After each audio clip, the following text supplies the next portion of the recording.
Hello, welcome to Marie's Scrappy Creations, where we sew the scraps of your life into beautiful creations.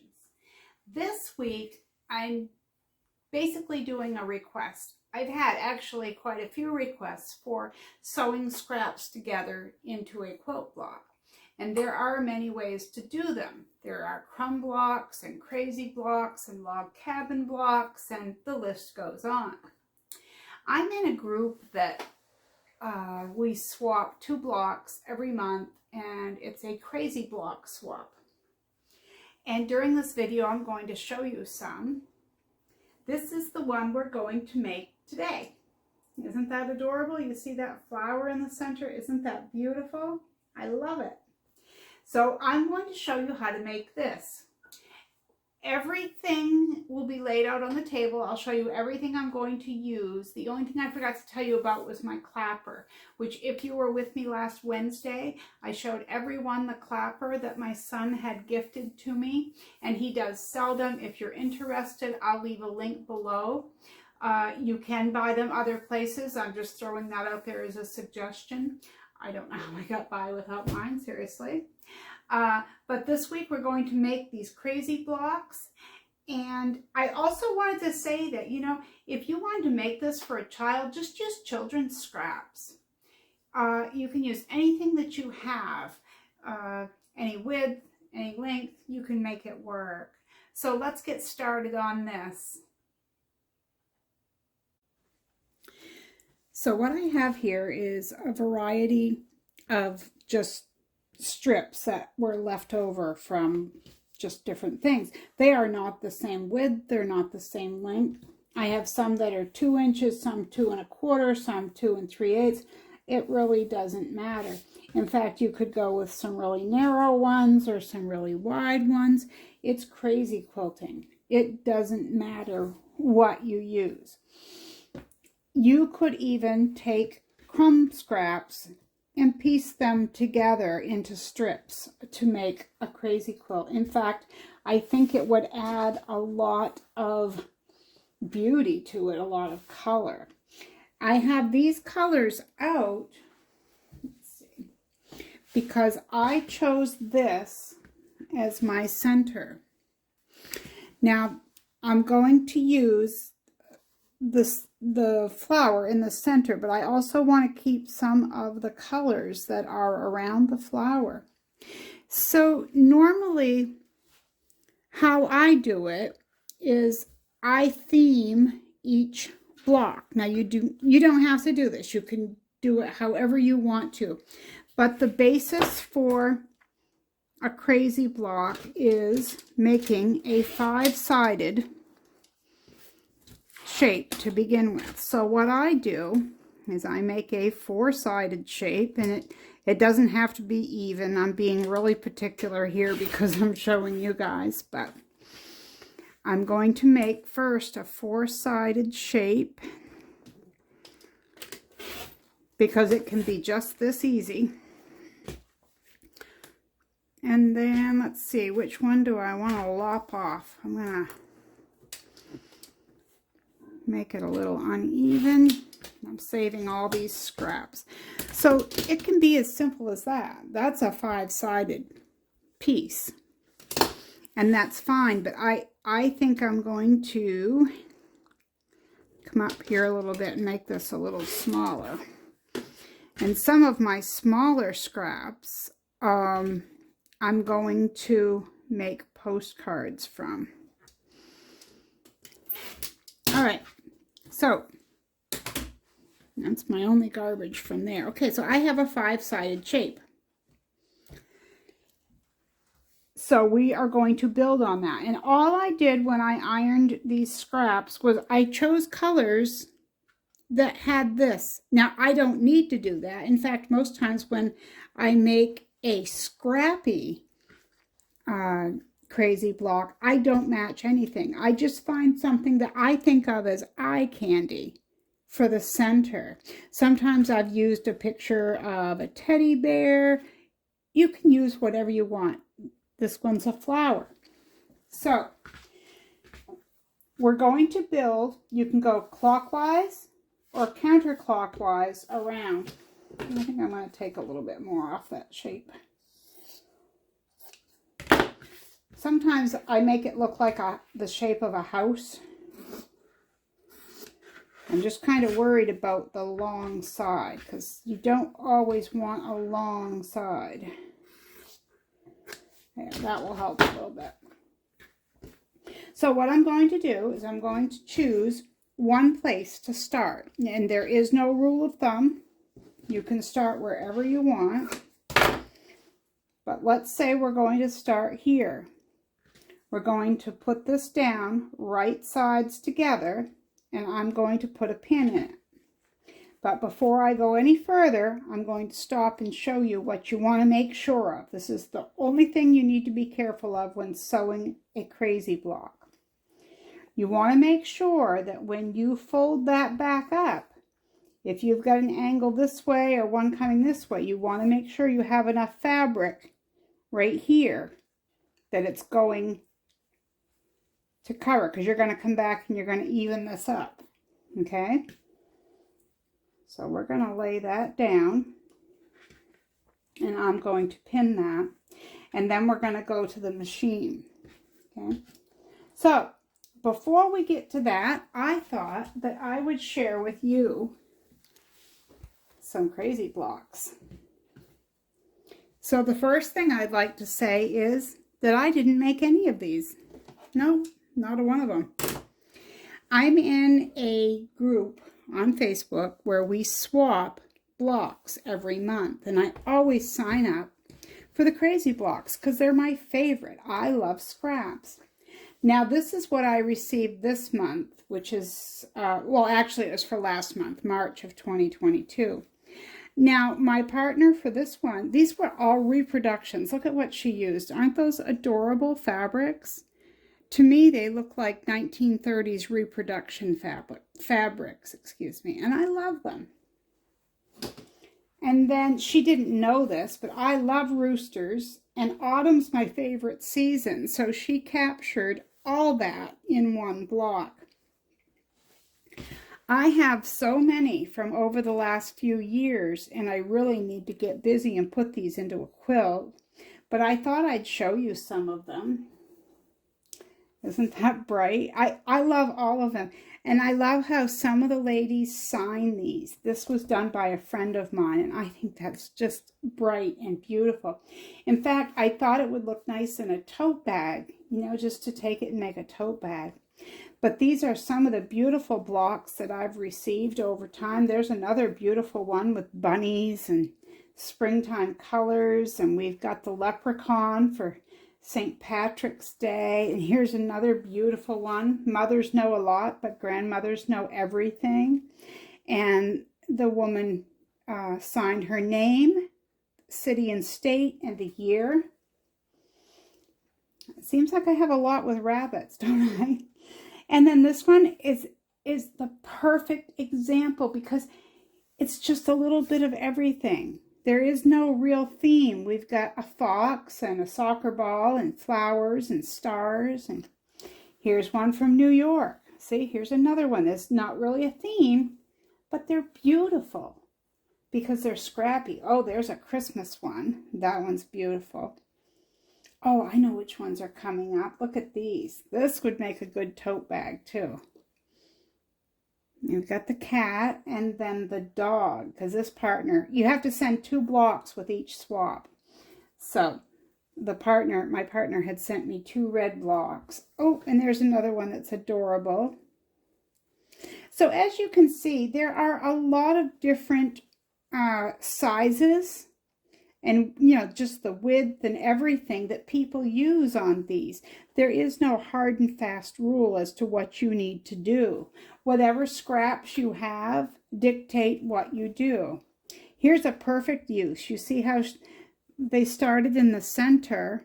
They've got some really tiny pieces, narrow pieces, and they went around. So there are as many ways to do crazy blocks as there are people that do them. So today we're going to start, like I said, with the theme of this flower, which is Pioneer Woman Cooks fabric, I guess, Pioneer Woman fabric. And I'm going to try to stay just to those colors and similar colors in this block, and we'll see how this turns out. So let's go over to the sewing machine and you can watch me sew a crazy block.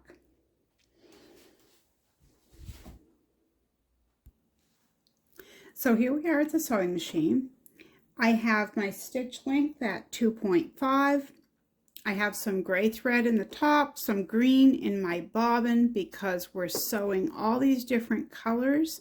So normally what I do is I just use up some bobbins, and I think that's a good use of, because sometimes you get a project going and you've got a little bit of thread left on there and you want to use it up. Well, this is perfect for that.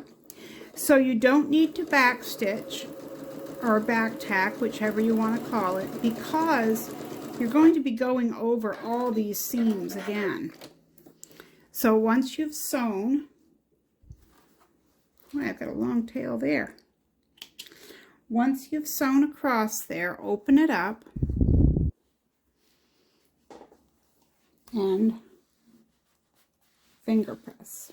Well, finger press, we're gonna iron. So I was gonna say, some people like to finger press. I am a presser. So use my clapper. If you were with us on What's Up Wednesday, I gave some ironing tips and showed everyone that my son had made me 2 clappers, and this one was my favorite because it had such character. It's just as smooth, like you can see the knot, but you really can barely feel it. Like you might know something's there, but I will link it down below the video if you'd like to go see the ironing tips. Okay, so we're going to trim this up. So we look at our straight line that we have there. And you don't have to use a cutting mat and a ruler. You can simply use scissors. Totally up to you. Now this, when you first start, it doesn't look like you're doing much, but believe me, you are. And you definitely, if you're a scrap saver like I am, you're going to want to have a little box nearby to throw these into. Okay, so I started here. I'm going to move to this side. So we're going to go back over to the machine, and I'm going to pick my next color. And I think I'm going to choose a yellow. Let me see, which one should I use? Oh, this one's brighter. Let's go with this one. So I'm going to make sure that I have enough there.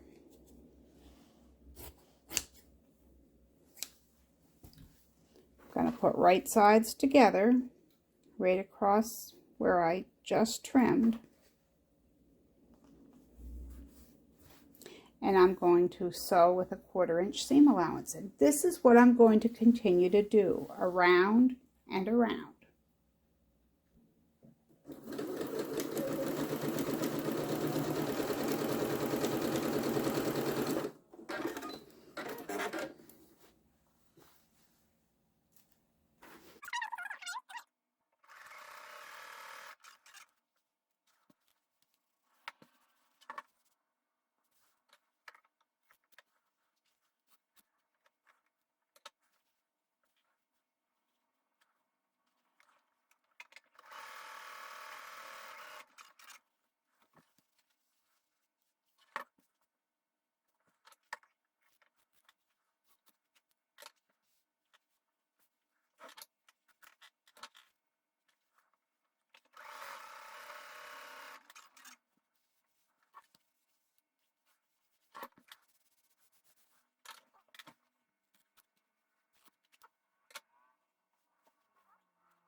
So I kept sewing until I was done. I don't think I mentioned that my finished block size is going to be 12.5 inches.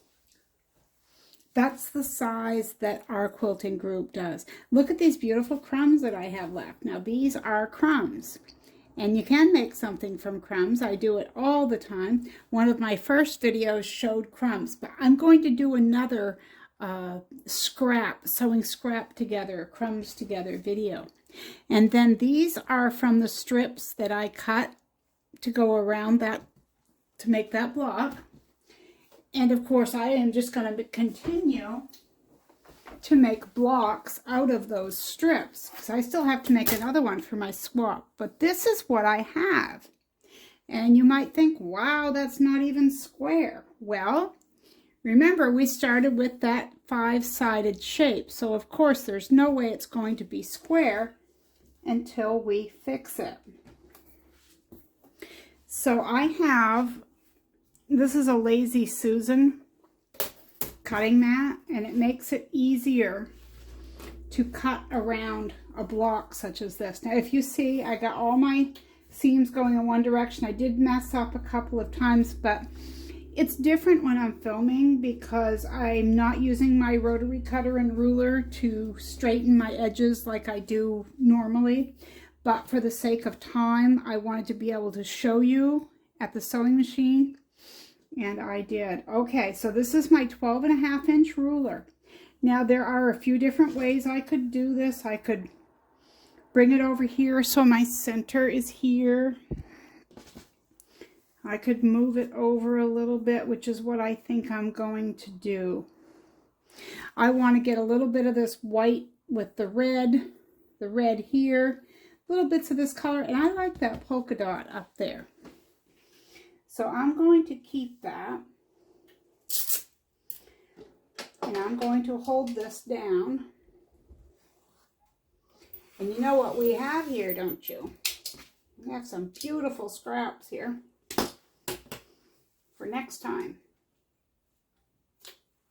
I save all these. They can go on a crumb block. They can go on fabric postcards. I don't throw a scrap away because they're all beautiful.